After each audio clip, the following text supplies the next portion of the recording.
Film की शुरुआत एक टाउन से होती है जहां एक थैंक्स गिविंग नाम का फेस्टिवल है। टाउन का शेरिफ अपनी दोस्त अमांडा के घर डिनर के लिए आता है। डिनर में टॉमस, जो राइट मार्ट स्टोर्स का मालिक है, भी वहां शामिल होता है। उसने थैंक्स गिविंग के मौके पर अपने मार्ट में बहुत बड़ी सेल रखी होती है, जिसकी वजह से उसके स्टोर के बाहर बहुत ज्यादा भीड़ होती है और सब लोग बहुत गुस्से में होते हैं। इतने में मालिक की बेटी जेसिका के दोस्त उसे लेने आ जाते हैं और वो बॉबी के साथ उनकी गाड़ी में बैठ जाती है। जेसिका और बॉबी अपने दोस्तों के साथ मार्ट जाते हैं ताकि वहां का सीन देख सकें, जबकि जेसिका उन्हें मना करती है क्योंकि वहां बहुत ज्यादा भीड़ थी। लेकिन उसके दोस्त वहां रुक जाते हैं। जेसिका की वजह से उसके सारे दोस्त मार्ट के खुलने से पहले ही अंदर घुस जाते हैं, जिसकी वजह से बाहर खड़े सारे लोग बहुत ज्यादा गुस्से में आ जाते हैं। खासकर एक स्कूल का लड़का जो बॉबी को बहुत बुरी गालियां भी देता है। इतने में सब लोग आउट ऑफ कंट्रोल हो जाते हैं और बैरियर्स को तोड़कर स्टोर की तरफ भागना शुरू कर देते हैं।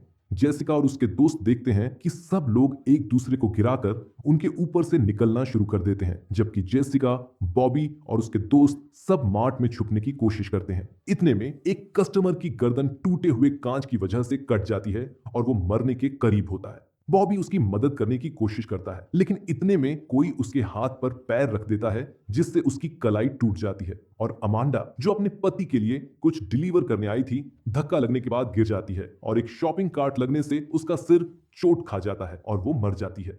मिच अपनी पत्नी की बॉडी को पकड़कर रोता है और यह पागलपन तब खत्म होता है जब न्यूलॉन सीलिंग में गोली चलाता है। सीन कट होता है और कहानी एक साल बाद की दिखाई जाती है। राइट मार्ट एक और थैंक्स गिविंग सेल की तैयारी कर रहा होता है, जबकि मिच और बाकी लोग अब थॉमस और इस सेल के खिलाफ होते हैं, क्योंकि आखिरी बार इसकी वजह से बहुत लोगों की जानें गई थी। लेकिन जेसिका के डैड इस बार भी थैंक्स गिविंग सेल लगाने का फैसला करते हैं ताकि वो और ज्यादा पैसे कमा सकें। जबकि दूसरी तरफ वो औरत जो पिछली दफा सबसे ज्यादा गुस्से में थी, अब वेट्रेस का काम कर रही है। वो पुलिस ऑफिसर्स को एक जॉन कार्वर मास्क दिखाती है। इतने में जेसिका और उसके दोस्त सब एक रेस्टोरेंट में बैठे होते हैं, जहां जेसिका बॉबी को देखती है, जिसने एक साल से उससे बात नहीं की क्योंकि उस एक्सीडेंट के बाद से उसका करियर खत्म हो गया था। इतने में अचानक उन्हें नोटिफिकेशन आता है और वो एक इंस्टाग्राम पोस्ट में टैग होते हैं जो किसी जॉन नाम के आदमी ने डाली है, जिसमें एक टेबल दिखाया गया होता है। लेकिन वो सब इसे मजाक समझकर इग्नोर कर देते हैं। इतने में जेसिका बाहर देखती है जहां एक आदमी मास्क लगाकर खड़ा उन्हें देख रहा होता है और अचानक से गायब हो जाता है। उसी रात को डायनर की वेट्रेस अपना काम खत्म करके डायनर क्लोज कर रही होती है कि इतने में एक किलर जॉन कार्वर मास्क पहनकर उस पर अटैक करता है। वो उसका सिर एक पानी के टैंक में डुबोता है, फिर उसे फ्रीजर के दरवाजे पर चिपका देता है, लेकिन वो अपने आप को वहां से छुड़वाकर भाग जाती है। जब वो अपनी गाड़ी की तरफ भागती है तो उसे पता चलता है कि किलर पहले से ही उसकी गाड़ी में है। वो डंपस्टर में छुपने की कोशिश करती है, लेकिन किलर डंपस्टर को टक्कर मारता है और उसकी बॉडी को दो हिस्सों में काट देता है और उसकी बॉडी का एक पीस राइट मार्ट के साइन के ऊपर लगा देता है। न्यूलॉन इस मर्डर की इन्वेस्टिगेशन शुरू करता है जब उसे पता चलता है कि वेट्रेस उस रात के दंगे में इन्वॉल्व थी और उसने सेल के लिए बहुत से लोगों को धक्का दिया था। जेसिका इन्वेस्टिगेशन में न्यूलॉन की मदद करती है और उसे वो सिक्योरिटी फुटेज देती है जो दंगे की रात मिसिंग थी। दूसरी तरफ एक सिक्योरिटी गार्ड जो उस रात दंगा शुरू होने पर भाग गया था, वेकेशन पर जाने की तैयारी कर रहा होता है कि अचानक उसका पासपोर्ट गायब हो जाता है। वह पासपोर्ट ढूंढने की कोशिश करता है कि इतने में उसे कुछ आवाज सुनाई देती है और उसके काउच पर जॉन कार्वर का मास्क पड़ा होता है। वह खुद को टफ दिखाने की कोशिश करता है, लेकिन कार्वर उसके पेट में इलेक्ट्रिक मिक्सर से हमला कर देता है और फिर एक वायर से उसका सिर काट देता है और उसका सिर बैग में डालकर घर से निकल जाता है। अगली सुबह जेसिका फिर से एक पोस्ट देखती है जिसमें वह टैग होती है। उस पोस्ट में वेट्रेस और गार्ड के सिर रखे हुए दिखाए जाते हैं। पुलिस फिर से जांच पड़ताल शुरू करती है, लेकिन संदिग्ध को पकड़ने में नाकाम हो जाती है। कार्वर फिर लॉनी और उसकी गर्लफ्रेंड एमी, जो दंगे के समय उसके साथ थी, उनका पीछा करता है। एमी ट्रैम्पोलिन पर कूद रही होती है कि इतने में कार्वर चुपके से लॉनी के पीछे जाकर उसकी गर्दन को उल्टा घुमा देता है। जब एमी कूदती रहती है, कार्वर ट्रैम्पोलिन के नीचे से चाकू मारता है, जिससे एमी के पैर में चोट लगती है। वह गिरती है और वह भी मर जाती है। जेसिका बाद में एवान और गैबी के साथ हाई स्कूल जाती है, जहां न्यूलॉन उससे चेतावनी देता है कि वे तीनों साथ ही रहें।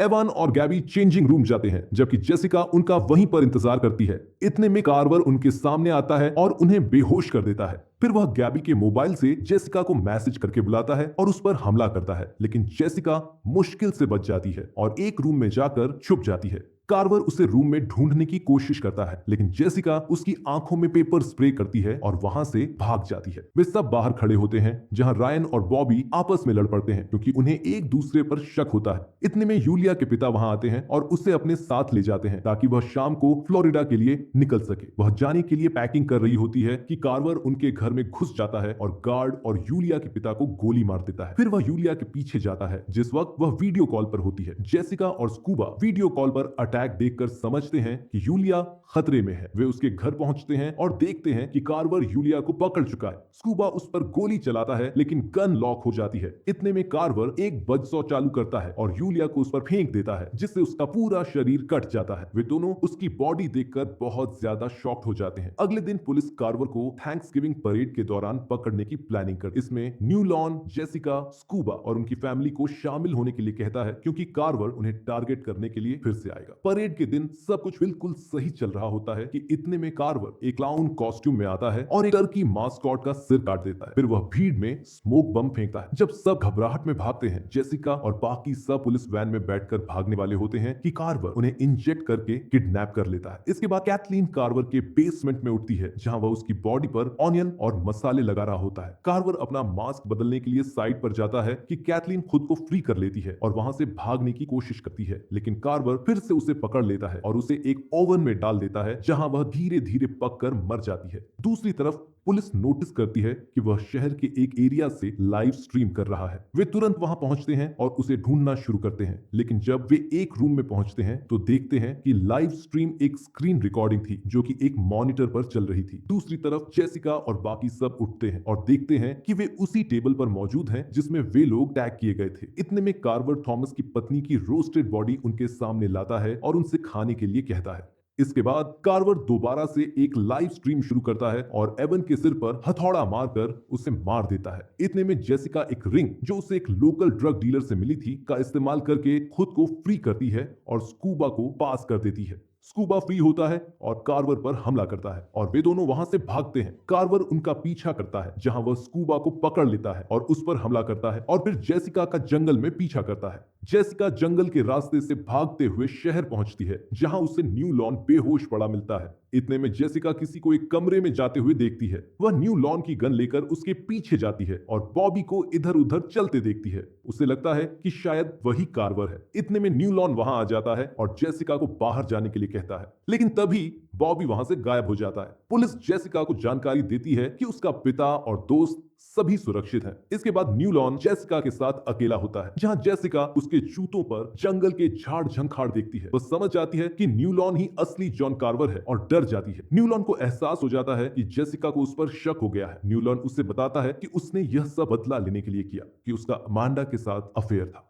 अमांडा गर्भवती थी जब वह मारी गई थी। वह यह भी बताता है कि उसने बॉबी को ड्रग दिया ताकि वह कार्वर लगे और किसी को उस पर शक न हो। इतने में जेसिका खुलासा करती है कि वह उसका कन्फेशन लाइव स्ट्रीम कर रही थी और अब सभी को पता चल चुका है कि असली कार्वर कौन है। इतने में न्यू लॉन जेसिका पर हमला करने की कोशिश करता है, लेकिन उसी समय बॉबी जेसिका को बचाने के लिए लौट आता है। वे दोनों वहां से भागने की कोशिश करते हैं, लेकिन इतने में न्यू लॉन वहां आ जाता है जिसे देखकर वे दोनों छिप जाते हैं। जेसिका एक ब्रेड फ्लोट की गैस खोलती है और दोनों चुपके से उसके ट्रक से भागने की कोशिश करते हैं, लेकिन न्यू लॉन जल्दी से ट्रक को एक सपोर्ट बीम से हुक कर देता है जिससे ट्रक रुक जाता है। न्यू लॉन एक कुल्हाड़ी के साथ उनकी तरफ आता है। जेसिका जल्दी से गन में गन पाउडर भरती है और फ्लोट की तरफ गोली चलाती है जिससे एक धमाका होता है। यह धमाका न्यू लॉन को आग में घेर लेता है। अंत में जेसिका अपने दोस्तों से मिलती है और पुलिस मानती है कि न्यू लॉन धमाके में मर गया है क्योंकि उन्हें वहां से सिर्फ राख मिली थी। जेसिका एक नकाब पहने फायर फाइटर को देखती है जो एक कुल्हाड़ी के साथ बाहर आता है और उसे शक होता है कि वह न्यू लॉन हो सकता है। इसके बाद जेसिका रात में सो रही होती है जब अचानक उठती है। वह एक दरवाजे के पास जाती है, लेकिन तभी न्यू लॉन अचानक बाहर आता है और उसे आग में खींच लेता है, लेकिन तभी उसकी आंख खुल जाती है और यह सिर्फ एक सपना होता है।